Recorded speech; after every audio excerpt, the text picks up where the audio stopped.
My grandmother used to tell us stories of Tibet about snow mountains, about yaks, apples, apricots, and peaches. And my grandmother used to sing songs about the work, about culture. And that's how I started to understand Tibet. Tibet was an imagined land. It's like almost like a story. But we believe that there is a country like that, so very far away. And one day we will go there. I believed in that story. And that's how we became Tibetan, even though we are born and raised in India.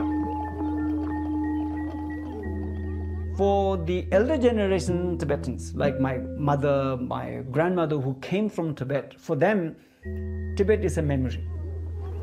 But for the younger generation, Tibet is our hope, it's the future. Un pays d'avenir, mais qui n'existe plus. Envahi par la Chine en 1950, il a été rayé des cartes. S'il n'y avait le Dalai Lama et une diaspora tibétaine accrochée au souvenir de cette terre qu'on leur a volée, on ne parlerait plus du Tibet. There are hardly not more than 80,000 Tibetans living in India, but presence of Dalai Lama is important for India because he is the symbol of free Tibet. En s'accaparant les hauts plateaux de l'Himalaya, la Chine annexait une culture et une géographie tibétaine. Elle mettait la main sur des ressources naturelles stratégiques, prenant le contrôle des plus grandes réserves d'eau douce du continent. Elle venait aussi défier l'Inde sur 3500 km de frontières. It's the biggest territorial dispute in the world. It's almost 120,000 square kilometers of territorial dispute. The risk of escalation has been very high over these last 3 years. These are two nuclear powers. They're the two biggest powers in Asia. So the situation needs to be actively calm. Pour comprendre les raisons de cette escalade entre deux mastodontes, il faut remonter plus de 70 ans en arrière, à l'annexion du Tibet. L'Himalaya devenait alors le point de fixation d'une guerre larvée, la zone la plus militarisée du monde. For the first time in history, we had Chinese troops on our border. We never had them before. We had a border with Tibet before that. Now we suddenly had a border with China.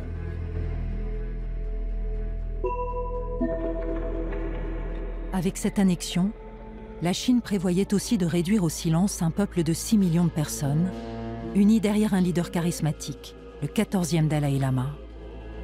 Objet d'une incroyable vénération, il a fait le tour du monde, consacrant sa vie à maintenir la mémoire du Tibet vivante. Aujourd'hui âgé de 88 ans, la question de sa succession défie la communauté tibétaine.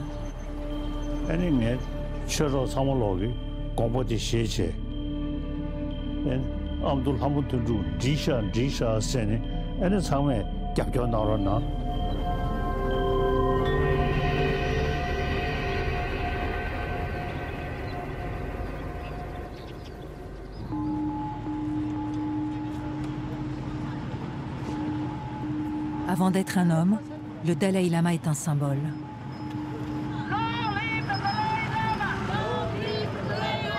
Icône du bouddhisme tibétain, il incarne les espérances et les blessures d'un peuple exilé.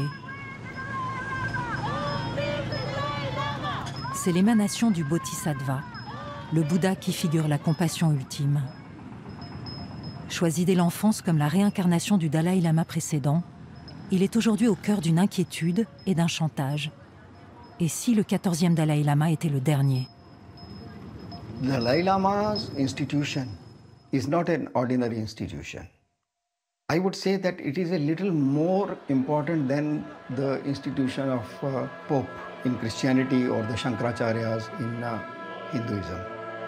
Because the Dalai Lama symbolizes the spirit and identity of a nation also, besides being the religious supreme leader. Tenzin Gyatso est l'héritier d'une lignée de moines qui règne sur le Tibet depuis le XVIIe siècle. À sa naissance dans une ferme le 6 juillet 1935, il s'appelait Lamo Dondup.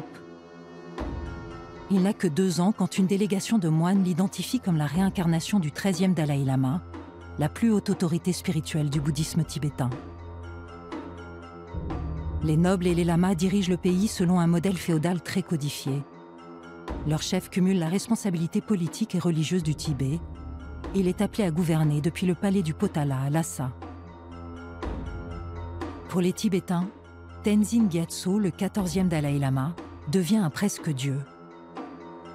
Il devra gérer les affaires politiques de ce royaume de 2,5 millions de kilomètres carrés, soit un quart de la Chine.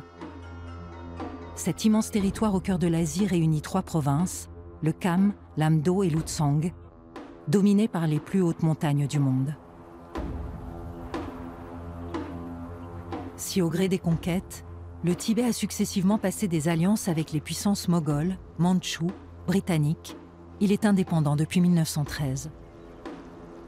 C'est donc un pays et un peuple libre que le 14e Dalai Lama s'apprête à diriger. Il a 15 ans quand Mao, grand maître de la Chine voisine, en décide autrement.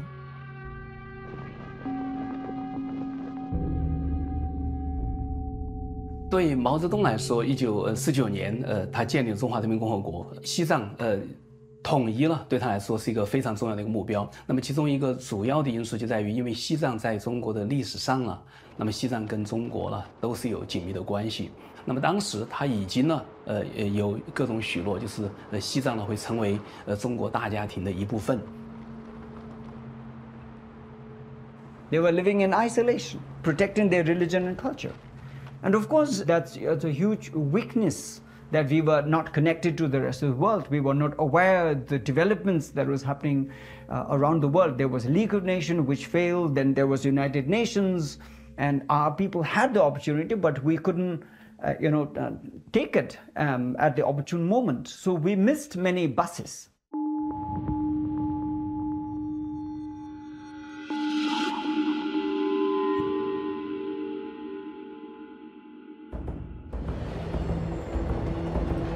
La Chine de Mao hier, comme celle de Xi Jinping aujourd'hui, proclame que le Tibet lui appartient, que sa frontière naturelle traverse l'Himalaya et un peu plus encore.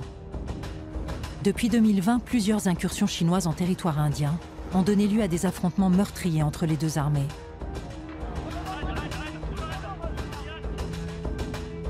Au cœur de la discorde, une frontière de 3500 km qui n'en est pas une. Elle suit un tracé provisoire et contesté, appelé ligne de contrôle effectif, sur laquelle les deux pays se querellent depuis l'annexion du Tibet.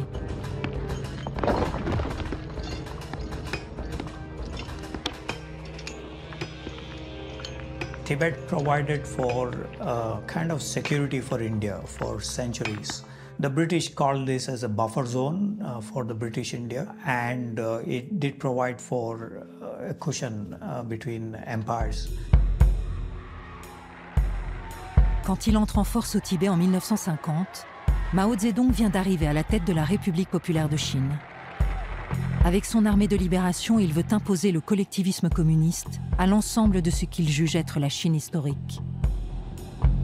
Il a de grands projets pour le Tibet.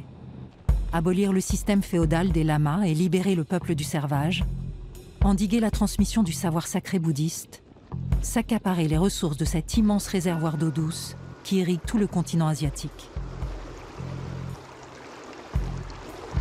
Le Tibet est le berceau des principaux fleuves chinois, le Yangtze, le fleuve jaune, le Mékong, mais aussi celui des fleuves sacrés de l'Inde, l'Indus, le Brahmapoutre et 2 affluents du Gange. 但是当毛泽东在入侵西藏的时候，我觉得他的第一位的就是考虑还是地缘政治战略考虑。那么当时的资源考虑呢，当然西藏对中国的本土来说，当然是一个天然的屏障。如果他们能够控制西藏，当然也会就是阻止从印度了，那么从那么所以我认为对毛泽东来说，当然他是希望把这个边界了能够控制住，从而呢保证他的新生的政权呢，那么能够存活下去。L'eau du toit du monde et le contrôle des frontières. Voilà ce que le Tibet représente pour le nouveau régime autoritaire de Pékin. Much before Mao's People Liberation Army occupied China, Mao had already declared his future plans of his China. He declared that Tibet is what China needs to overwhelm Asia. And the whole world knew it. And it was very unfortunate the world allowed Mao Zedong to occupy Tibet. When the Chinese invaded Tibet in 1950, the Tibetan army tried to stop them. And the Tibetan army was basically defeated. This was not surprising because the Tibetan army was very tiny and not properly trained, didn't have modern weaponry. L'isolement du Tibet, qui l'a protégé des invasions pendant des siècles, s'est retourné contre lui. Une fois annexé, il est verrouillé par les Chinois. En mai 1951, un accord en 17 points est signé entre les délégués du pouvoir tibétain et les représentants chinois à Pékin.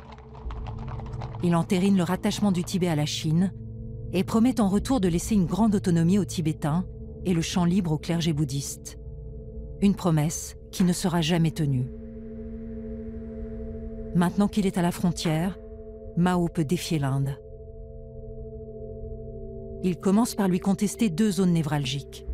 Tout le nord du Ladakh à l'ouest, qu'il rebaptise l'Aksai Chine, et l'État de l'Arunachal Pradesh à l'est. L'État himalayen de l'Arunachal Pradesh a été intégré à l'Inde britannique en 1914. C'est une terre bouddhique qui héberge de nombreux monastères très anciens. La ville de Tawang, perchée à 3000 mètres d'altitude, est un lieu hautement symbolique pour les Tibétains. C'est par là que passeront dès le début des années 50 de nombreux réfugiés fuyant le Tibet envahi. Tawang is primarily important to China because of the Dalai Lama. When the Dalai Lama entered India, he entered India through Tawang. The simple fact is that it has the second biggest monastery outside of Lhasa. The simple fact is that Tawang is an area where the 6th Dalai Lama was born. Another new Dalai Lama could be born there. That is the kind of sensitivity that is around Tawang. And Chinese see that if Tibet belongs to them, then Tawang belongs to them. When everybody goes from decolonization, China was the one who colonized. Lately, British goes from Asia, French goes from Asia, German goes from Asia, everybody goes to their own place. China was the one who dictates rules and colonizes. Comment expliquer ce mouvement contraire qui émerge en Asie? Au milieu du XXe siècle, de nouveaux empires s'affrontent. À l'issue de la Seconde Guerre mondiale, un nouvel échiquier géopolitique s'est mis en place. Échiquier sur lequel les grandes puissances coloniales d'hier n'ont plus la main. 那么印度的独立对毛泽东来说，对中国来说，当然是有一个很大的压力，因为到底在未来的反对帝国主义或者反对殖民主义的这个版图中，到底是印度或者是中国会成为未来世界的一个主要的领袖国家？那么当然，毛泽东是不想让印度能够超过中国。那么我认为他把西藏给控制了。 那么从某种程度上来说，也就是阻止了印度的，就是对西藏的就是控制。那么也就是说，阻止了印度在地缘政治上呢，那么超过中国。American and British government had clearly told Indian government, if you take initiative against China's invasion into Tibet, we will join and help you. India refused, so China occupied it, and today we see the result. Jawaharlal Nehru, le nouveau dirigeant de l'Inde indépendante, ne veut plus écouter l'Occident. Tout comme Mao, il veut s'affranchir, insuffler ses propres choix à l'immense nation indienne. Fils spirituel du Mahatma Gandhi, compagnon de route du combat non violent qui a mené l'Inde à l'indépendance, il va préférer la diplomatie à la guerre. Prime Minister Nehru basically had hoped that the Chinese will agree to an autonomous Tibet, and an autonomous Tibet would involve not having large Chinese military forces there. Nehru was thinking that communist system is a very ideal system. Mao is a great leader, and when Mao promised that we'll be nice to Tibetans, we'll be kind to Tibetans, No government can be so naive. So Indian government committed a blunder at that time. Alors que la Chine nargue l'Inde à ses frontières, Nehru ne se méfie pas encore de Mao. Non seulement il adhère à l'idéal socialiste et ne considère pas le leader chinois comme un ennemi, mais il a surtout d'autres priorités. Sortir l'Inde du sous-développement. Un conflit à la frontière mobiliserait des moyens militaires et humains qu'il n'a pas. The Chinese Communist Party came to power from the barrel of the gun, while independent India came with the slogan of, if somebody slaps on one cheek, the other cheek is shown. So a huge contrast between the two, and so that conditioned the policy of independent India. Ce qui conditionne aussi la politique des États à cette époque, c'est un rideau de fer qui coupe le monde en deux. D'un côté, l'Amérique et l'Europe de l'Ouest, censées représenter le monde libre. De l'autre, l'Union soviétique, qui a fait le choix d'un parti communiste unique et autoritaire. Nehru refuse cette logique des blocs, malgré l'annexion du Tibet et l'hostilité manifeste de la Chine. Il propose une troisième voie, le non-alignement. En créant le mouvement des non-alignés, avec les dirigeants de l'Égypte, de l'Indonésie et de la Yougoslavie, le Premier ministre indien rebat les cartes géopolitiques. En avril 1955, la conférence de Bandung sur l'île indonésienne de Java scelle la naissance de ce mouvement politique auquel adhèrent une trentaine de pays d'Afrique et d'Asie qui ne veulent plus se laisser dicter une conduite par l'Occident. Quand le reste du monde isole la Chine de Mao, Nehru, lui, décide de négocier. PRC was a pariah state in the 1950s. Just about 50 countries recognized China in the 1950s. So it didn't have the international legitimacy. So Nehru, following this assessment that he doesn't have the British armada to protect the newly independent India, he wanted to approach China with diplomacy.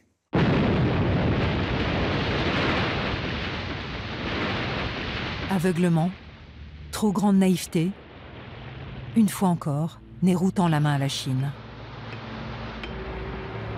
Ignorant ce qui se trame au Tibet, ignorant que les troupes chinoises colonisent et oppressent la population de l'autre côté de la chaîne himalayenne, l'Inde va jusqu'à signer un accord de coexistence pacifique avec la Chine.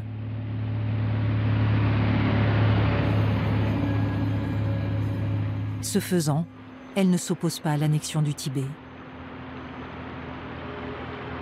À l'abri des regards, Mao a les mains libres. Dès le début de l'annexion et dans les années qui suivent, il déploie un programme de sinisation et d'industrialisation dans ce qui devient la région autonome du Tibet, qui n'a d'autonome que le nom. À peine conquis, il a déjà amputé le Tibet de plus de la moitié de son territoire historique. Depuis Lhasa, le Dalai Lama n'a pas mesuré l'ampleur de la prédation chinoise sur son grand royaume. Convaincu qu'il faut réformer une société trop hiérarchisée, le jeune chef spirituel croit lui aussi au dialogue. Invité par Mao, cajolé pendant plusieurs mois à Pékin, il reçoit tous les enseignements visant à faire de lui un bon fonctionnaire de la Chine communiste. I suppose the Dalai Lama, being young at the time, but also kind of progressive-minded, was very impressed with what he saw in China, and he felt like if this kind of progress can come to Tibet, then that would be a good thing. So I think for a while at least, he probably kind of trusted the Chinese to help the Tibetans and stay true to their word that they would leave the Tibetans to manage their own affairs.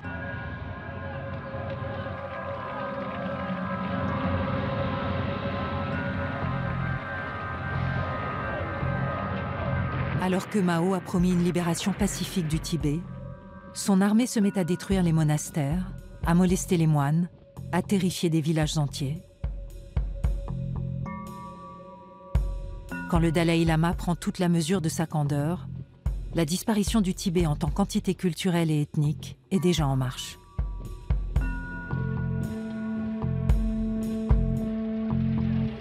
Invité en Inde pour les célébrations de l'anniversaire de Bouddha en 1956, il tente d'alerter Nehru sur le drame en cours et demande l'asile politique.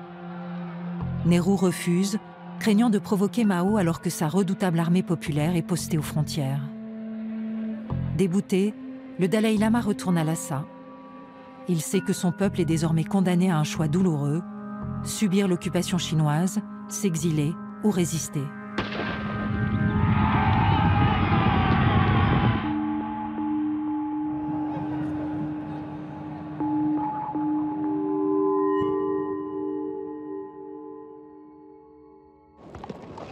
Dans un premier temps, beaucoup refusent de quitter la terre tibétaine. Les plus courageux prennent les armes, soutenus et entraînés dans le plus grand secret par les États-Unis. There was a strong resistance among Tibetans, so they fought against the Chinese. Initially, they used their own small power organization. They had their swords, some people had some guns. When Americans realized that there is a group who can fight the Chinese, they organized support for these guerrillas, and luckily Indian government quietly allowed the Americans to help the Tibetans.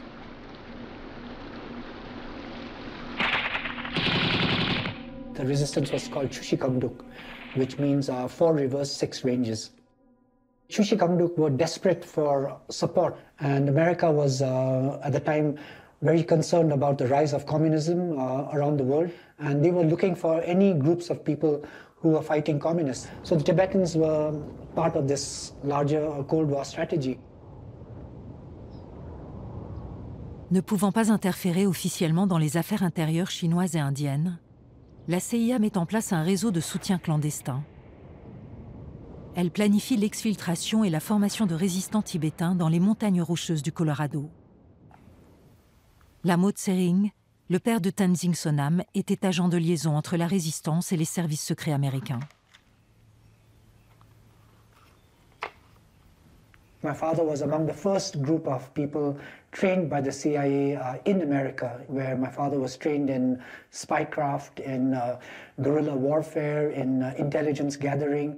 So these are photos of the people who were sent to Colorado for training. Some of them are very young. Some of them were trained as interpreters. Some of them were trained to fight. And this book is a very interesting artifact that was in my father's archives. It is a handbook of guerrilla warfare, written entirely in Tibetan, with very detailed drawings of guerrilla techniques. And it's got these detailed drawings, for instance, where to attack a truck, the vulnerable points of a truck.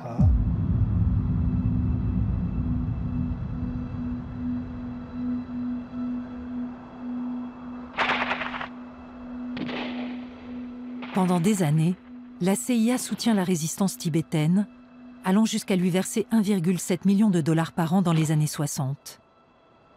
Elle filme même quelques actions de sabotage contre des convois chinois.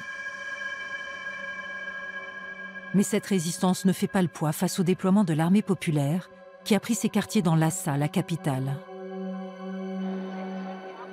Muselés, mis au pas, les Tibétains vivent dans la peur. Craignant pour la vie du Dalai Lama, ils sont pourtant des centaines à se révolter le 10 mars 1959.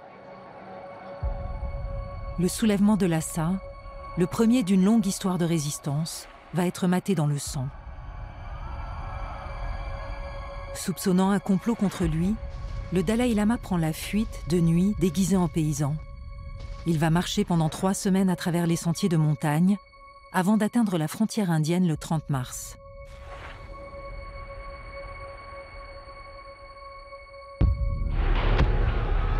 Alors qu'il entame un interminable exil, Lhasa brûle. Et la répression s'abat sur la population.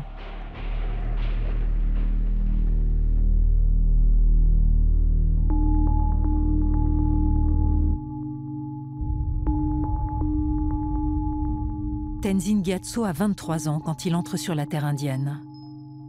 Dès son arrivée, il s'empresse de dénoncer l'accord en 17 points signé 8 ans plus tôt à Pékin qui selon lui n'était qu'un écran de fumée. Cette fois, Nehru ne peut pas lui fermer sa porte. Attaché à prolonger le rêve de Gandhi d'une Inde séculière, il offre l'asile au chef d'un peuple contraint à l'exil. D'autant qu'Indiens et Tibétains partagent une histoire commune. L'Inde est le berceau du bouddhisme.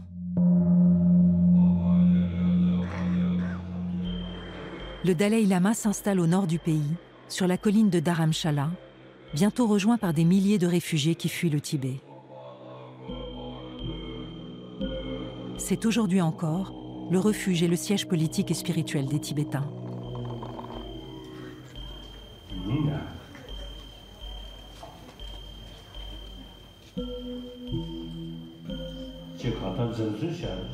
Invasion of Tibet by China led to at least 65-70,000 Tibetan refugees coming into India to seek refuge here. And the Indian government, I'm proud to say, unlike many of the other governments in the world at that stage who didn't want to cross China, the Indian government took them on board, let them set up a government in exile, let the Dalai Lama set up his whole headquarter apparatus in Dharamshala. So since then, for the Tibetans and for His Holiness the Dalai Lama, Dharamshala is home. And from here, we would like to return to Tibet. Initially, there were about 400 Tibetans living here. And now there are about 14,000 Tibetans living in this area. So some of the most important organizations, institutions, schools, monasteries are set up here. This is a place of hope for Tibetans. Dharamshala devient la petite Lhasa, la capitale d'une communauté en exil dans laquelle le chef tibétain peut poser les jalons d'un pouvoir démocratique et tenter de sauver la culture dont il est le gardien. I think it was one of the wisest things they decided between him and Nehru when he came in '59 was to concentrate on the preservation of Tibetan culture and the practice of Tibetan Buddhism, and to ensure that that would continue by running schools in Tibetan for Tibetan children, by making sure that they could live together follow their own way of life. I think that really is very important, and that should be protected. What you have is the Dalai Lama staying in India and being hosted as a religious and a spiritual leader and not as a sovereign leader of a country. It's on humanitarian grounds that Dalai Lama is here, but the Chinese clearly see, that India is hosting Dalai Lama because it wants to support separatist tendencies within Tibet. De l'autre côté de la frontière, la fuite du plus précieux des Tibétains fait enrager Mao. Non seulement il se sent trahi par Nehru, mais à travers le Dalai Lama et son gouvernement en exil, le Tibet continue d'exister, et avec lui, l'espoir d'une reconquête possible. Une humiliation d'autant plus cuisante pour la Chine que la cause tibétaine commence à attirer la sympathie de la communauté internationale. Le Dalai Lama devient une personnalité médiatique. Il fait même la une du célèbre Time. En quelques années, la personnalité du 14e Dalai Lama va faire sortir le Tibet de l'anonymat.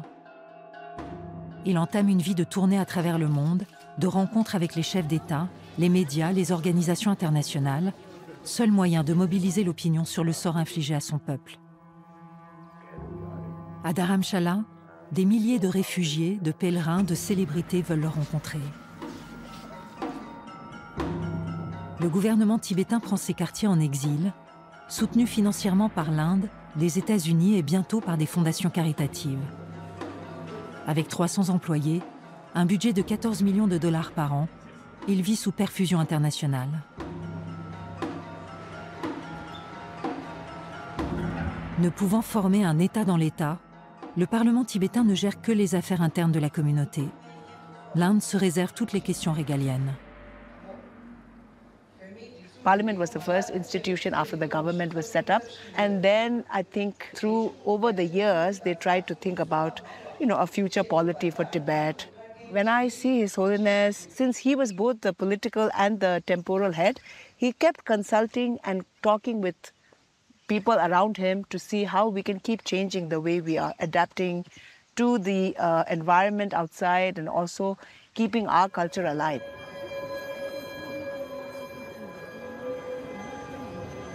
Le chef spirituel et politique tibétain a souhaité cette cohésion autour des principes institutionnels en vigueur dans les démocraties. Pourtant, malgré ses efforts pour moderniser l'ancienne théocratie tibétaine, son gouvernement en exil n'a jamais été reconnu par aucun État.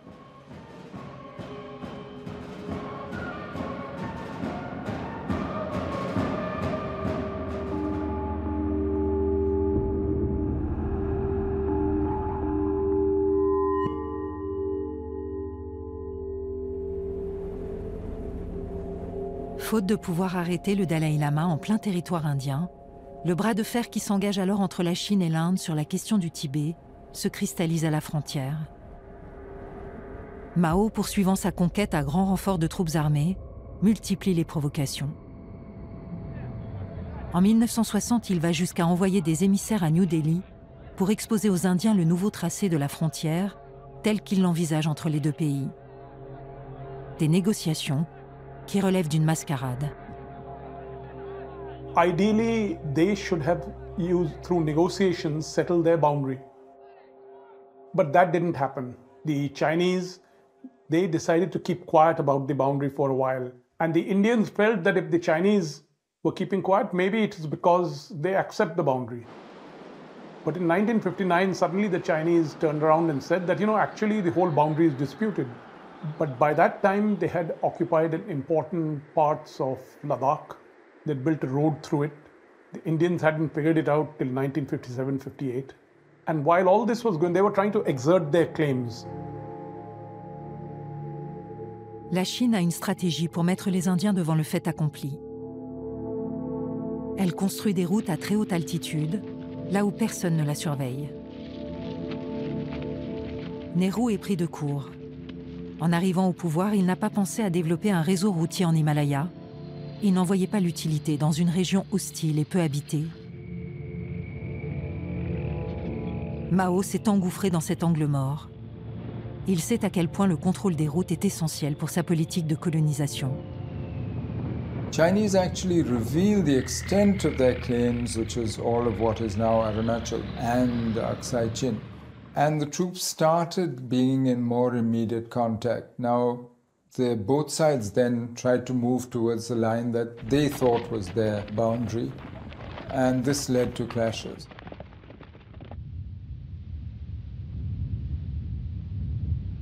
When China attacked Indian border, they wanted to tell Indian government that Tibet is no more. Now the border is with us. Now it is India-China border. Stop talking of Tibet. In 1950s, if you really look at the policy, Nehru said that the Himalayas are the Great Barrier, right? But now the Great Barrier has been transgressed, so to say. The Himalayas have been transgressed, and that could, in fact, have a spillover effect on the kind of overall foreign policy issues which either the South Asian neighbors share with China or what India shares with China. Cette stratégie d'empiètement alimente les tensions. Entre 1959 et 1962, elle va jusqu'à menacer de faire basculer les deux pays dans la guerre. 80 000 soldats chinois attaquent sur les fronts Est et Ouest, passant par les deux États contestés d'Aksai Chin et d'Arunachal Pradesh en octobre 1962. L'armée indienne n'est pas préparée à une telle attaque. Si tous les hommes vaillants sont appelés à rejoindre les casernes pour prendre les armes, cela ne suffira pas.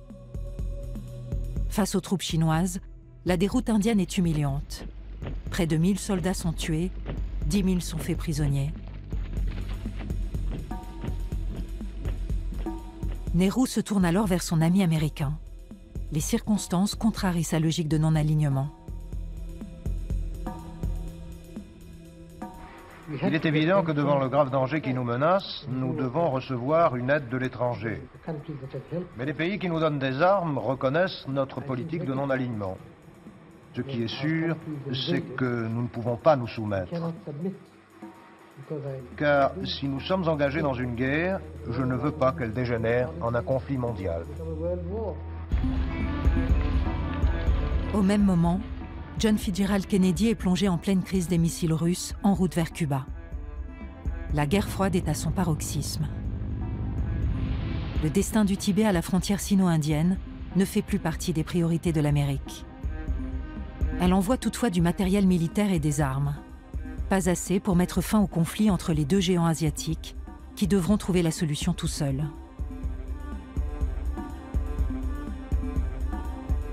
Contre toute attente, la guerre sino-indienne ne dure pas. Mao y met un terme de manière unilatérale en novembre 1962 en déclarant un cessez-le-feu. Il a obtenu ce qu'il voulait. Annexer l'Aksai Chine au nord du Ladakh, qui lui laisse le passage entre le sud et l'ouest du pays, et à l'est, occuper une grande partie de l'Arunachal Pradesh et de sa ville hautement symbolique de Tawang. Le froid et les difficultés d'approvisionnement à cette altitude forcent les troupes chinoises à se replier. L'Arunachal Pradesh demeure indien, mais Mao promet de le ramener dans le giron chinois. Malgré cette incursion dans l'un des territoires les plus sacrés du bouddhisme, Nehru a pu protéger l'essentiel des Tibétains réfugiés sur son territoire, mais il a dû céder sur une partie de la frontière. The Chinese started calling this as the line of actual control. India didn't initially accept this notion of line of actual control because this line of actual control was never defined. There were negotiations, both sides presented a map, but it was not a very detailed map. You had a situation where the border was a kind of a loosely held area. Now you don't make international borders like that. Mao Zedong identified that the peaceful coexistence now has to turn into an armed coexistence. And he said this armed coexistence will guarantee peace on India-China borders for 30 years. En guise de paix, la ligne effective de contrôle va devenir la grande pomme de discorde des décennies suivantes. Quant à la coexistence armée proposée par Mao, elle va vite voler en éclats. Ponctuée d'affrontements, du renforcement des troupes de chaque côté de la ligne, elle est aujourd'hui encore une source de guerre larvée.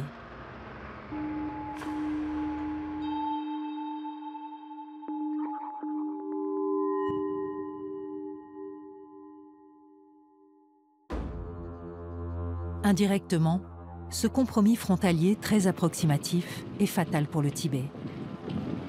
Le pays est de fait livré à la botte chinoise dans l'indifférence générale. Il disparaît des cartes. Sortie des radars internationaux, la Chine met en place une machine répressive contre les Tibétains. Accaparement des terres, colonisation des consciences, emprisonnement des dissidents. L'acculturation des minorités fait partie du grand programme de la révolution culturelle voulue par Mao. Entre 1966 et 1976, elle fera des millions de victimes à travers la Chine. Au Tibet, les gardes rouges chargés de mener cette révolution précèdent des centaines de familles d'ethnie Han, l'ethnie largement majoritaire, envoyées pour siniser la nouvelle province. 那么这立场就是要实现公有制，废除私有制，那么就是要建立共产主义国家，就是要建立无神论，那么要废除所有的所谓的宗教信仰和所谓的这些迷信。They want everyone to speak in Chinese, eat in Chinese, be a Chinese national in the way of life. So basically, they're implementing these policies to sinicize all these Tibetans.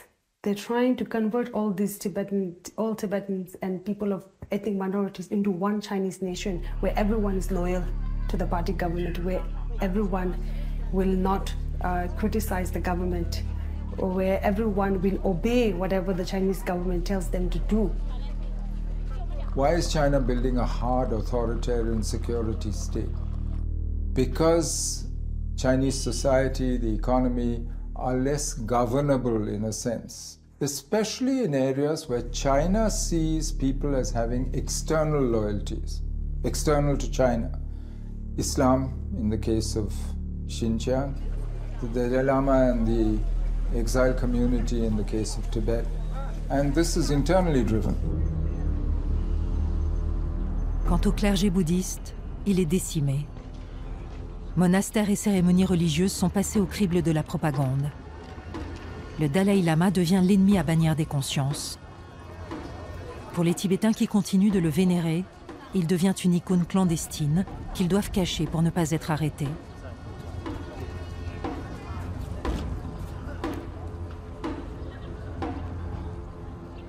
In some cases, even I'm causing their suffering.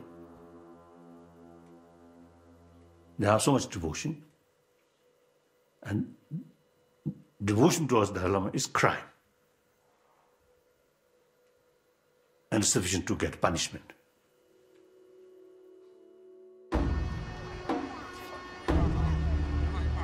When a Tibetan is arrested and is taken to a detention center, that person is detained incommunicado for months and sometimes for years. And that way, Chinese use this tactic of secrecy to torture them, interrogate them, and send to re-education classes where they're taught to be loyal to the party government. Cette répression s'installe durablement au Tibet. Devenu province chinoise, il est mis sous haute surveillance. Aucune dissidence n'est tolérée et la frontière est plus verrouillée que jamais. Les Tibétains qui veulent fuir le pays courent le risque d'être interceptés et emprisonnés.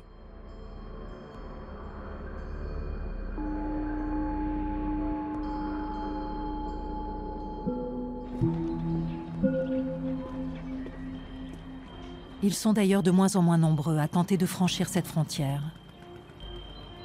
Tsering Dawa est l'un des derniers réfugiés arrivés à Dharamshala en 2021. Avant de pouvoir s'enfuir du Tibet, il est passé par les geôles chinoises.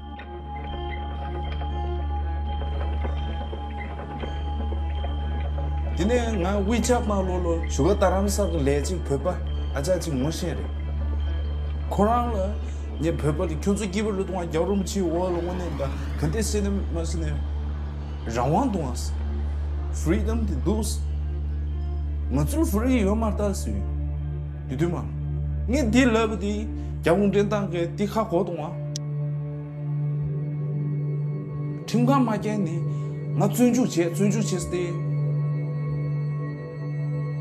La ko la gupja dinde chi ka la gang ba la nga cha ja. Di ga sing de la ko de che di ga la luk chi che. 안데 시제 니무숨도 전숨 독슈 통중아 적부 진부 상로 안데 시제 당고 수수 디스다 마수 추사제 장제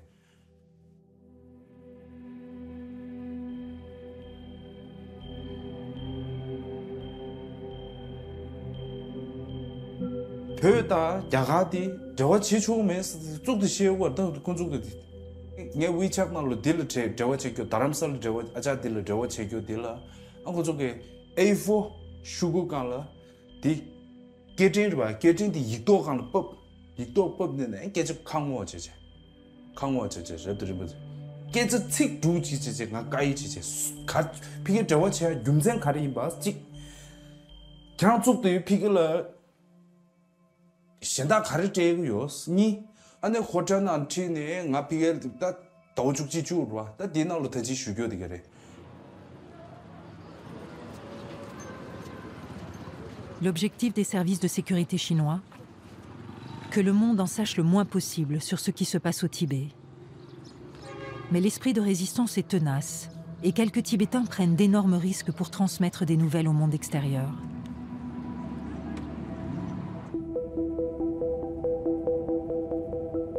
Depuis les États-Unis, certains médias financés par le Congrès américain peuvent relayer ces informations.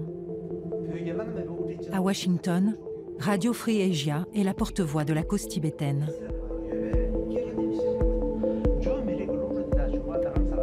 In China, my colleagues can actually talk to lawyers regarding particular individual who's facing court. They could talk to their family members, etc. But in Tibet, impossible. You cannot talk to anybody about this. So getting news and information out of Tibet, it is very, very tough. I think at times it's more difficult to get out news and information from Tibet than North Korea. But if you are patient and you are careful, you can get news and information out of Tibet. The sources have to be protected, because if you are caught giving news and information to the outside world, you'll end up in jail. Si politiquement les pays occidentaux n'interviennent pas pour dénoncer les exactions commises au Tibet, ils encouragent les organisations de défense des droits humains à enquêter. L'Organisation des Nations Unies a publié plusieurs rapports accablants sur la répression et sur la politique de sinisation qui s'abat sur les jeunes générations tibétaines. Il y a des allégations extrêmement graves. Par exemple, on parle d'1 million d'enfants qui ont été envoyés dans des écoles résidentielles. On les enlève de leur milieu, de leur famille, on les envoie dans un village ou des localités plus lointaines, loin finalement de leur langue, leur culture, leur religion. Franchement, je dois admettre que c'est presque du jamais vu qu'on a autant d'enfants qui sont exclus de leur communauté. Selon un rapport de l'ONU, plus d'1 million d'enfants auraient été placés dans des internats gérés par l'État chinois.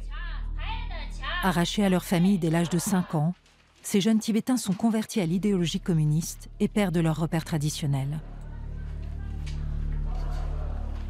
C'est une politique voulue d'assimilation, forcée, qui est discriminatoire. Il est clair qu'il y a en fait une situation où on cherche à éliminer finalement, on peut dire éliminer la culture, la langue tibétaine. Je n'hésite pas à utiliser le terme de génocide culturel. Génocide culturel, ethnocide. Si les allégations portées par les Nations Unies sont fortes, elles ne sont pas suivies d'actes diplomatiques. Le contexte politique ne se prête pas à ce qu'il y ait une présence onusienne pour les droits de l'homme, de façon générale, en République populaire de Chine en ce moment. Voilà la réalité diplomatique dans laquelle nous vivons. Mais je crois qu'avec l'attention de la communauté internationale, les pressions internationales, y compris à l'ONU évidemment, soyons optimistes, il pourrait y avoir des changements qui font en sorte qu'on décide à changer de cap, en quelque sorte, en République populaire de Chine. Face à de telles allégations, comment expliquer cette impuissance diplomatique vis-à-vis du régime de Pékin? Sur l'échiquier international, les enjeux économiques ont pris le pas sur l'intérêt pour les droits fondamentaux des Tibétains.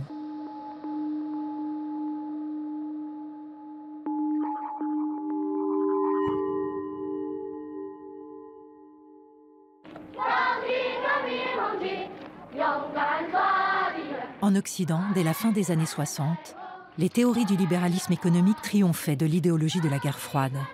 Les États-Unis reconsidéraient leur position. The United States will permit the free export to China of a range of non-strategic U.S. products. The United States will also permit, for the first time, commercial imports from China. The geopolitical situation was changing. America wanted better relations with China, and the Chinese had made 2 conditions. First was that America had to stop recognizing Taiwan as a separate country. And secondly, they had to stop supporting the Tibetan resistance. En novembre 1971, ce qui semblait impensable quelques mois plus tôt a lieu à New York, au siège des Nations Unies. La République populaire de Chine prend sa revanche sur le monde libre. Mr. President, speaking as the representative of the host country, the United States joins in welcoming to the United Nations the representatives of the People's Republic of China, that the moment in history has arrived for the People's Republic of China to be in the United Nations. And the United States, whose peoples are indeed linked by long ties of friendship with the great Chinese people, is confident that with renewed dedication to the principles of the Charter, we can move toward peace and justice in the world.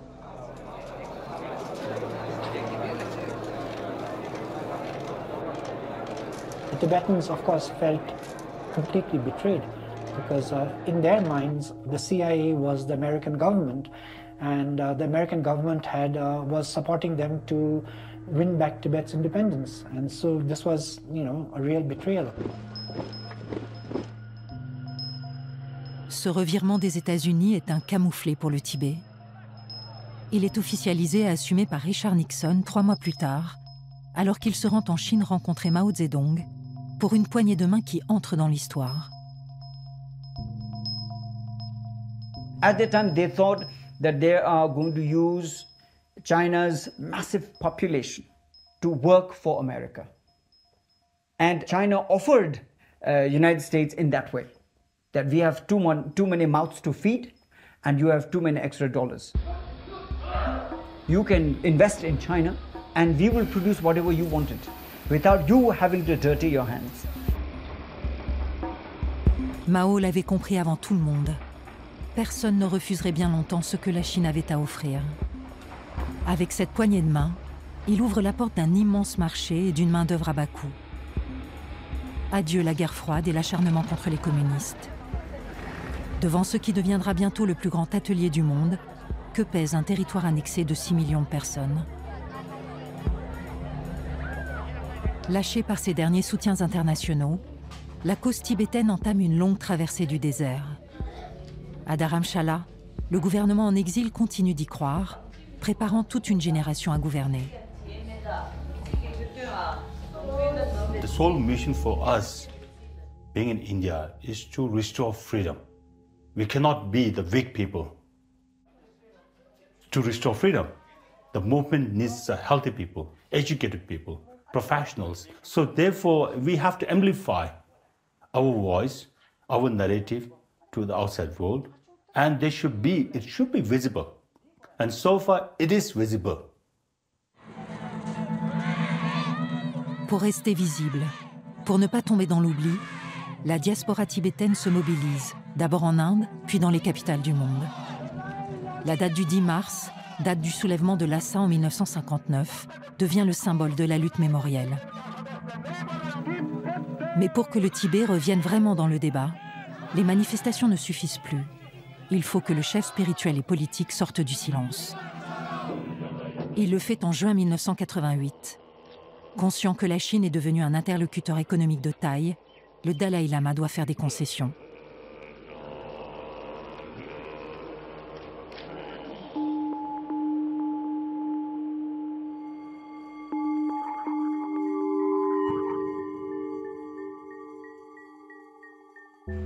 Le 15 juin 1988, il est au Parlement européen. Face à l'auditoire, il pèse ses mots, proposant une autre voie que celle du conflit frontal ou de la soumission totale. Il invente la voie du milieu. Now this is time to find some kind of middle way. But you see now,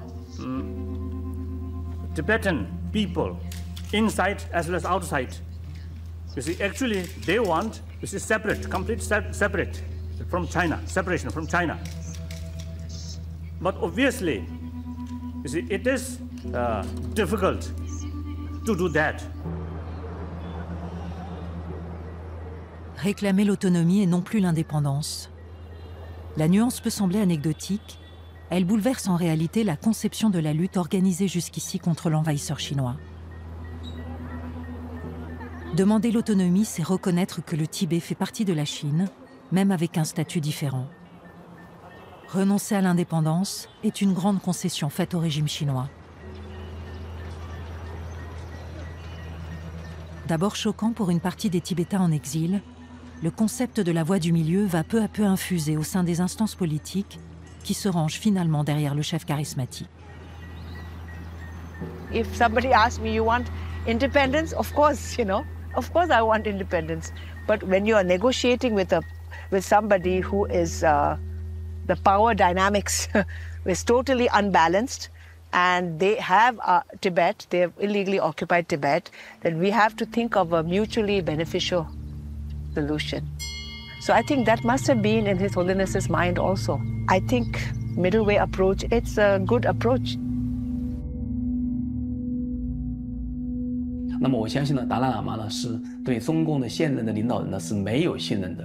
那么而且另外的话呢，达赖喇嘛那个提出中间道路，他也不认为当下的就是这个现任的这些中共的领导，那么会那个跟他那个达成一个就是共识呢，就是最后接受他的中间道路。但是呢，达赖喇嘛他有一个长远的一个想法，他认为中国人呢，那么最后呢会追求民主和自由。那么也就是说，他的中间道路也是在为中国人对汉人呢在考虑。Cette voie médiane est inspirée par sa pratique du bouddhisme. Elle consiste à éviter les choix extrêmes pour accéder à l'éveil et à la libération de la souffrance. Selon le Dalai Lama, c'est la meilleure manière d'envoyer un message d'espoir aux Tibétains, mais aussi aux Chinois.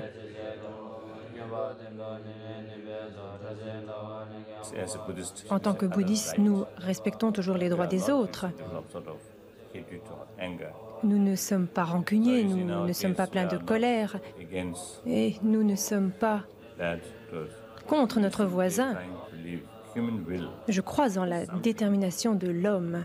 Je pense que, à long terme, nous pourrons surmonter, triompher des répressions qui nous touchent.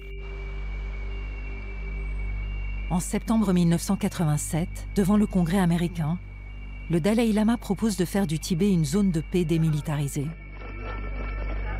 Pékin répond au chef tibétain par la défiance, l'accusant de nourrir les aspirations séparatistes des Tibétains de l'intérieur. De violentes manifestations éclatent à Lhasa. 据人民日报报道，昨天少数分裂主义者在拉萨蓄意制造了一起严重骚乱事件。他们对一些机关单位和商店进行了打砸。Pendant plusieurs mois, des dizaines de soulèvements ont lieu. La police tire dans la foule, des centaines de moines sont arrêtés. Hu Jintao, secrétaire général du parti dans la région autonome du Tibet, impose la loi martiale en mars 1989. Confronté à cet état d'insurrection, le Parti communiste est fébrile. D'autant qu'aux révoltes qui éclatent au Tibet s'ajoutent bientôt les revendications d'une jeunesse chinoise qui aspire à plus de liberté. Depuis quelques années, une colère sourde prend racine au sein des mouvements étudiants. Témoins de ce qui se passe hors de Chine, épuisés par des années de propagande communiste, ils veulent eux aussi goûter à la démocratie. Je crois qu'il y a maintenant un mécontentement général chez toutes les couches sociales, et y compris surtout les professeurs et les intellectuels.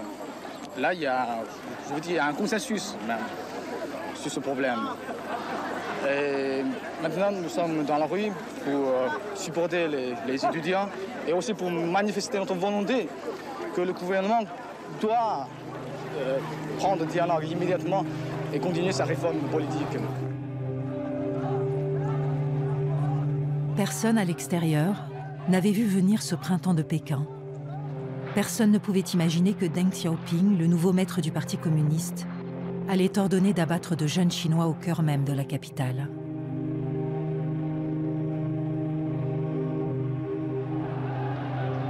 Cette fois-ci, la muraille de Chine n'y suffira pas. Les images de la répression sont vues dans le monde entier. En ce mois de juin 1989, les Occidentaux sont sous le choc.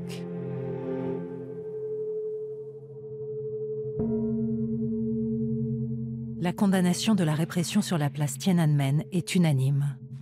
Les médias parlent de massacres, de régimes répressifs, de dictature chinoise. Cette indignation internationale donne raison aux grands défenseurs de la voie du milieu et permet à la cause tibétaine de revenir sur le devant de la scène. 6 mois seulement après les événements de Tiananmen, et alors que les émeutes continuent d'enflammer Lhasa, c'est la consécration pour Tenzin Gyatso. Le 14e Dalai Lama se voit décerner le prix Nobel de la paix. I feel great honored, humbled and deeply moved that you should give this important prize to a simple Buddhist monk of Tibet. I accept the prize with profound gratitude on behalf of the oppressed everywhere. And of course, I accept it on behalf of the 6 million Tibetan people. My brave countrymen and women inside Tibet who have suffered and continue to suffer so much. 那么，所以达赖喇嘛呢，他呢拥抱了那个全球的价值观，拥抱了那个在尤其是冷战结束以后呢，那么这种民主的、这种非暴力的这种那个抗争，包括像哈维尔这些抗争呢，其实取得的成效会更大。那么，所以他看到那个特蕾莎修女 Mother Teresa 特蕾莎修女，看到图图，那么看到就是那个哈维尔也是跟他也是非常亲近的。那么他在看到波兰的团结工会的运动，那么瓦文萨，那么你可以看到他的思想呢，他的那个就是中间道路了，那么产生是跟他就是在获得诺贝尔和平奖之前和以后了，那么得到了系统的阐发。On pourrait croire que cette reconnaissance internationale entraîne un appel d'air pour la cause tibétaine. Hélas, il n'en est rien. Lhasa, toujours sous loi martiale, sort anéanti de 3 ans de révolte. Le décalage entre ce que vit le peuple tibétain de l'intérieur et son guide spirituel à l'extérieur est de plus en plus criant.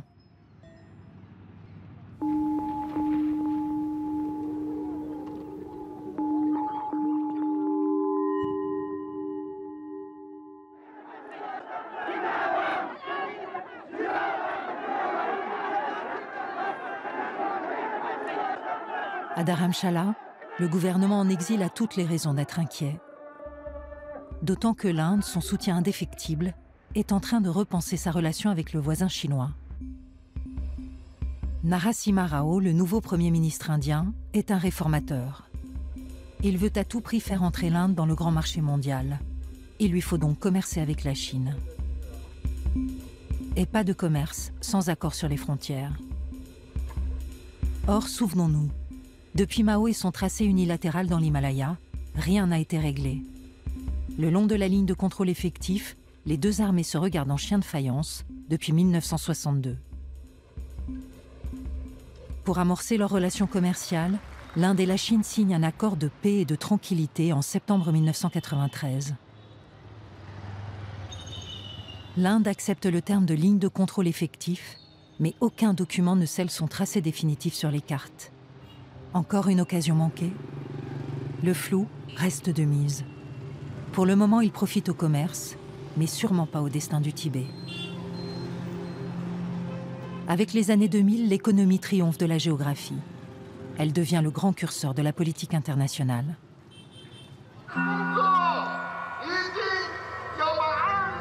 Dans une brève apparition, le président Jiang Zemin, le souffle court, remercie les pays qui ont soutenu la Chine et appelle le monde à ce que ces JO soient un succès.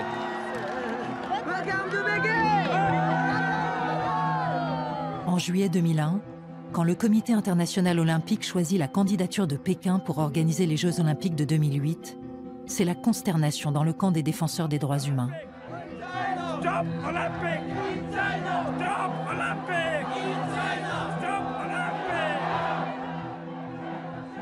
There were protests also wherever the torch was taken. In London, in Paris, in Los Angeles, in Nagoya, in Sydney.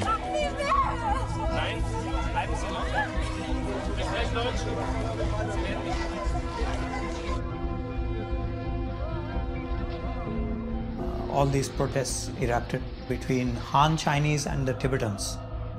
So these were extraordinary times at the time. As a result, the Chinese repression also increased within Tibet, and it had consequences obviously across the border. À ces manifestations qui éclatent partout dans le monde, s'ajoutent quelques voix plus politiques. 127 athlètes signent une pétition adressée au président chinois. Les États-Unis menacent de ne pas envoyer de représentation diplomatique à la cérémonie d'ouverture. Le président du Parlement européen annonce qu'il boycottera les Jeux. La chancelière allemande, Angela Merkel, se débrouillera pour ne pas faire le déplacement. Les appels au boycott et les campagnes anti-JO n'y feront rien. Au Tibet, la population se dit qu'elle n'a plus rien à perdre. Elle sort massivement dans les rues. There were demonstrations in 54 centers across Tibet against China. And in those demonstrations, the people were not interconnected. One common slogan was that they want to see the Dalai Lama back in Tibet. And in 2008, you know, the demonstrators, their fathers, great-grandfathers, great-grandfathers and great-grandmothers had seen the Dalai Lama. In between, nobody had seen the Dalai Lama. They were never aware of how free Tibet was. And still, Tibetans were calling for Dalai Lama's return to Tibet. The curious thing was that the uprising was in those parts of Tibet, not in the Tibet autonomous region so much, but in those parts of Tibet that had been hived away from Tibet, which was quite a shock for the Chinese because by all measure, those people should have been better integrated into the Chinese system than the people in the TAR. Moines et laïcs tibétains s'en prennent à tous les signes de l'occupation chinoise. Les commerces, les banques, les commissariats. La police répond à coups de grenades lacrymogènes et de rafales de mitrailleuses sur la foule. Pendant une semaine, Lhasa brûle, encore. En décalage frappant avec l'ampleur de la répression qui s'abat sur le Tibet, une nouvelle théorie émerge à travers la communauté internationale. Et si l'organisation des Jeux contribuait à démocratiser la Chine? Et si cette ouverture permettait aux médias de voir ce qui s'y passe? Les opposants et plus encore les Tibétains n'y croient pas une seconde.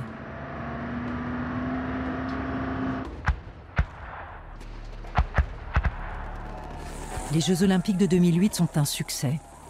À aucun moment la Chine ne s'est ouverte à la démocratie, ni a éprouvé le besoin de revoir sa politique répressive. Exaspérés par tant de cynisme, certains militants tibétains choisissent l'acte politique ultime.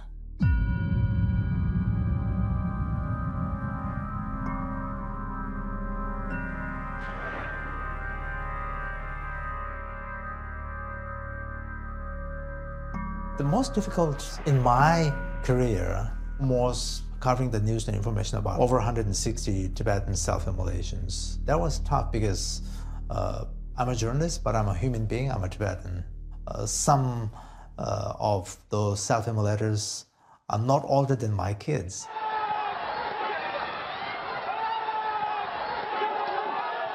No one is claiming responsible for this. Why so many Tibetans self-immolated? Why no one would actually come to rescue or even give voices of support to them?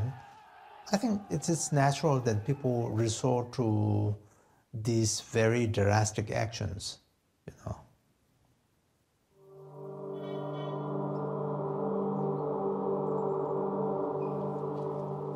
À la fin de cette terrible année, le Dalai Lama doit se rendre à l'évidence. Ses tentatives de dialogue avec Pékin ont échoué. Pour enrayer cette spirale de violence, il prend une décision radicale.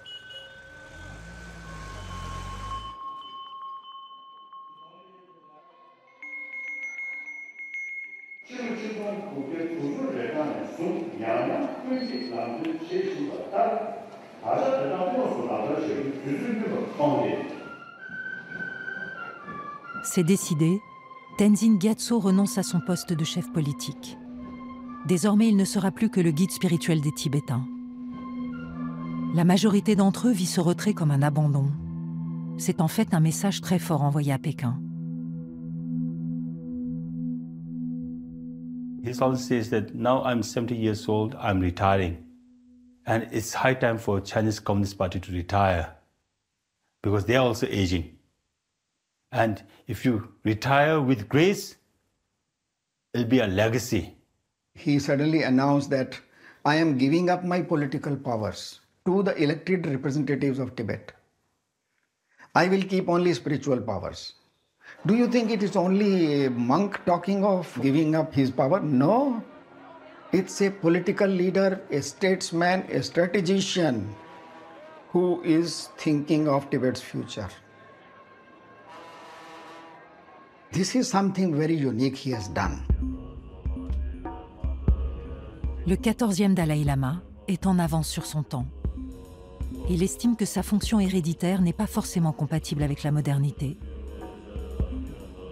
Au fil de ses 46 ans d'exil, s'il a plus ou moins abandonné l'idée d'un retour personnel à Lhasa, il n'a jamais perdu de vue son objectif, transmettre la culture tibétaine aux nouvelles générations.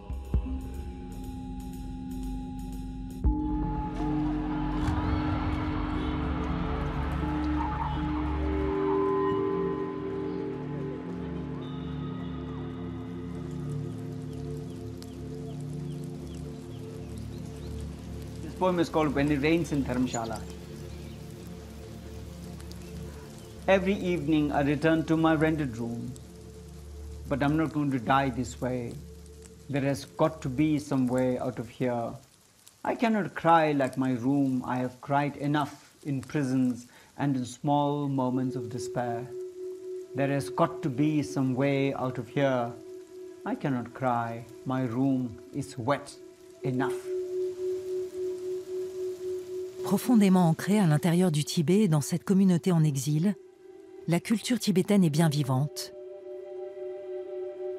Si le Dalai Lama reste le guide incontesté, la relève poursuit quoi qu'il en coûte, le rêve d'un pays libre. D'ailleurs, le Tibet n'est pas un pays fantôme, puisqu'il a son équipe de football.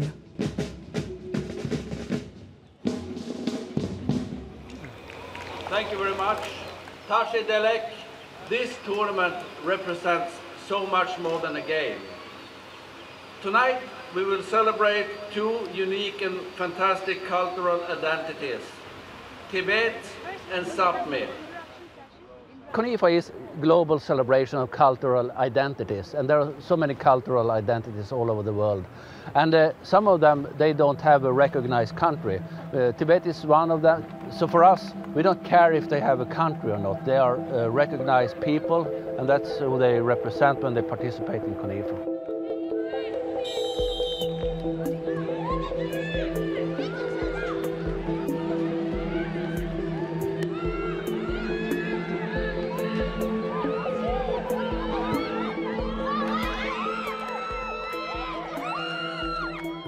This is the first ever women's national team playing against another country. It's a really big achievement for our Tibetan community.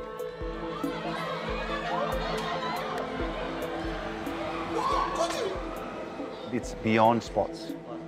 We are telling people that we belong to Tibet, and Tibetan peoples belong to Tibet, and Tibet is a free country.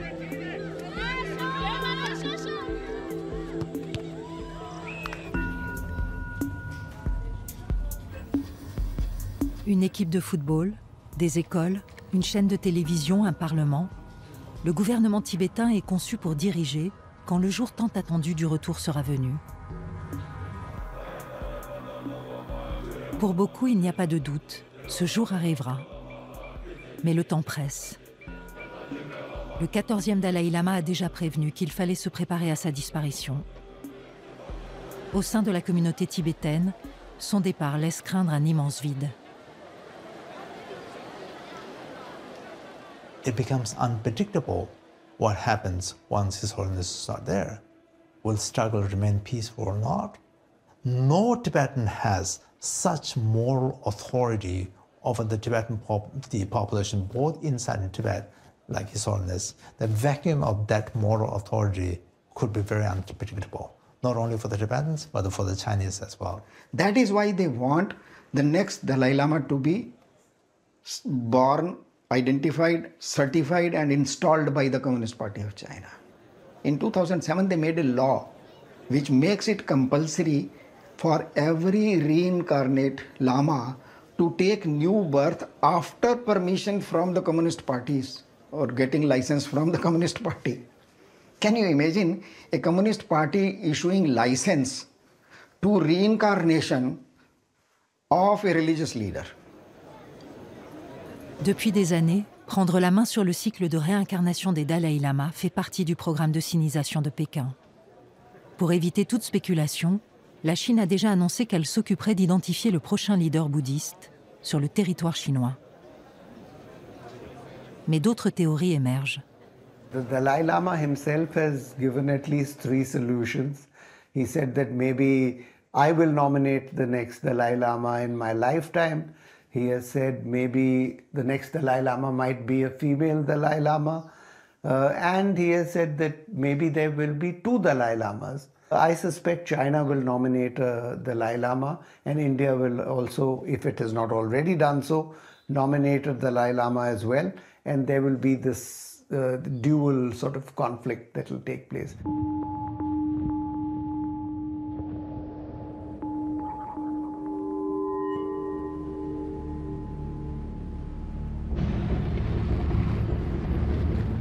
La guerre de succession qui s'annonce promet d'envenimer encore davantage la discorde entre l'Inde et la Chine. À la tête de ces 2 colosses démographiques, 2 hommes à poigne aux aspirations nationalistes. Narendra Modi, le Premier ministre indien, a des positions très éloignées de celles de Nehru. Ferme sur la frontière, il ne tolère aucune incursion chinoise sur le territoire. Xi Jinping, lui, s'inscrit dans les pas de Mao Zedong. Il prolonge son grand rêve expansionniste. En septembre 2023, son gouvernement publiait une carte affichant les frontières officielles de l'Empire. Il intègre l'Arunachal Pradesh, baptisé Sud-Tibet, certains territoires russes, l'archipel de Taïwan et plusieurs îles en mer de Chine méridionale. À quelques jours du sommet du G20, la Chine de Xi Jinping dame le pion à l'ensemble des pays asiatiques en se jouant de leurs frontières. When they use the Chinese dream, they actually don't tell you what exactly is the content of the Chinese dream. But for my mind, when I see this, it is combined with regaining lost territories. Arunachal Pradesh is seen as a lost territory. Galwan is seen as a lost territory. So China dream, China rejuvenation is not stopping at Tibet, Xinjiang, Inner Mongolia, but it is incorporating a lot more areas. In other words, it is becoming a nightmare for other countries in order to address the China dream. Cette reconquête de territoires prétendument perdus en dissimule une autre, plus discrète, mais essentielle pour l'avenir de la paix en Asie, le contrôle des ressources et des matières premières. All of these Tibetan areas are rich in mineral resources, especially in lithium production and zinc production that are usually used a lot for electronic devices such as mobile phones and cars. They are trying to exploit these resources and doing or force mining and constructing dams against the local peoples. China is building some 26 dams. Some of these dams are 3 times bigger than the Three Gorges Dam, which is the biggest dam in the world. If China diverts the water, then Arunachal Pradesh and downstream Assam, Bangladesh will dry out. L'Himalaya, considéré comme le 3e pôle de notre planète, forme un réseau hydrographique au centre d'enjeux considérables. La construction de ces multiples barrages alimente le fantasme d'un contrôle chinois sur le débit des fleuves et sur leurs conséquences probables, inondations, pénuries, sécheresses. Mais elle pose aussi d'énormes questions économiques et énergétiques. Alors que le contrôle des ressources est au cœur de la politique du gouvernement de Xi Jinping, il est une nouvelle source de crispation entre voisins. So Tibet is in fact a very strategic place, not only because the rivers flow from it, but also because it has rare earth metals. And of course, its location, when it really comes to China's inroads to South Asia, is also very, very critical. We know that the kind of activities, industrialization, modernization, which has been happening in Tibet, a lot of road building activities, mining is happening in Tibet, and that in fact is leading to ecological degradation, which is definitely having an impact on downstream countries. And China can use it strategically in a certain way to put pressures on India, where water can be an important tool. So not only in terms of the water, but in terms of the leverage that it really gives to China. So for instance, I mean, if you look at the Doklam standoff 2017, what immediately followed that? China stops actually sharing the river data with India. Ce déséquilibre du rapport de force imposé par Pékin est inacceptable pour Narendra Modi. Il nourrit l'esprit va-t-en-guerre qui plane sur la frontière. Jamais la région n'avait connu autant de combats et de provocations que ces 5 dernières années. D'abord à la frontière du Bhoutan en 2017, alors que l'armée chinoise tentait de prolonger une route militaire sur le plateau de Doklam, puis dans la vallée de Galwan en 2020, sur la ligne contestée entre le Ladakh indien et l'Aksai Chine. So when the clash took place in 2020, the soldiers from both sides were almost aware that we do not fire weapons at each other. But that led to this horrible thing that below the threshold of firing a rifle or a kinetic force, they started using all these primitive tools, whether it is clubs, whether it is hammers, whether it is rocks, to try and hurt the other side. En décembre 2022, nouvel affrontement.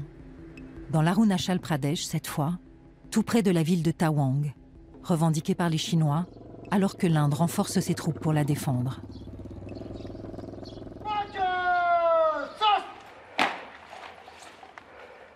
Faute d'un accord définitif et cohérent sur la frontière sino-indienne, la ligne de contrôle effectif reste un facteur de grande instabilité géopolitique, une sorte de bombe à retardement.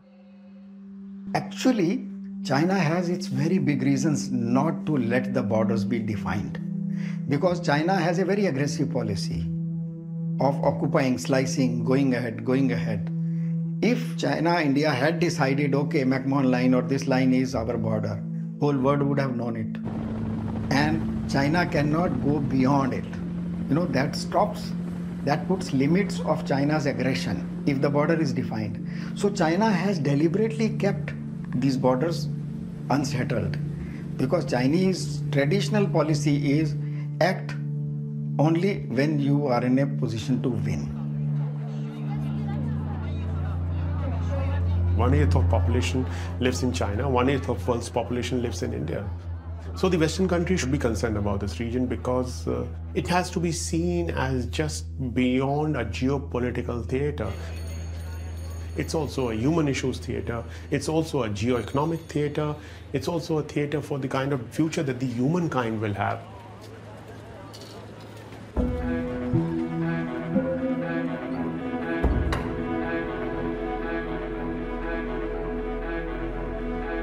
Une ligne qui traverse les montagnes et qui pèserait sur l'avenir de l'humanité. Une frontière qui n'en est pas une et qui longe un pays disparu. Et si l'Himalaya n'était pas l'ultime frontière des Chinois, des Indiens, des Tibétains? When China first started to clamp down on the photograph of His Holiness the Dalai Lama, the Tibetan people came out with a brilliant poetic idea. They started to say that you can see a picture of the Dalai Lama in the moon. And people believed that you could actually see the Dalai Lama up in the moon. You cannot stop us looking at the moon. La cause tibétaine aurait-elle trouvé un astre pour reprendre son souffle loin des combats?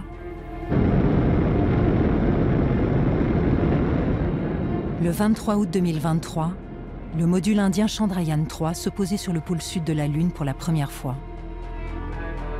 L'Inde rattrapait ainsi la Chine, qui avait alluni 4 ans plus tôt. Décidément, les deux géants asiatiques poursuivent leur partie d'échecs jusque dans l'espace, dernière frontière qu'ils semblent avoir trouvée pour étancher leur soif d'empire.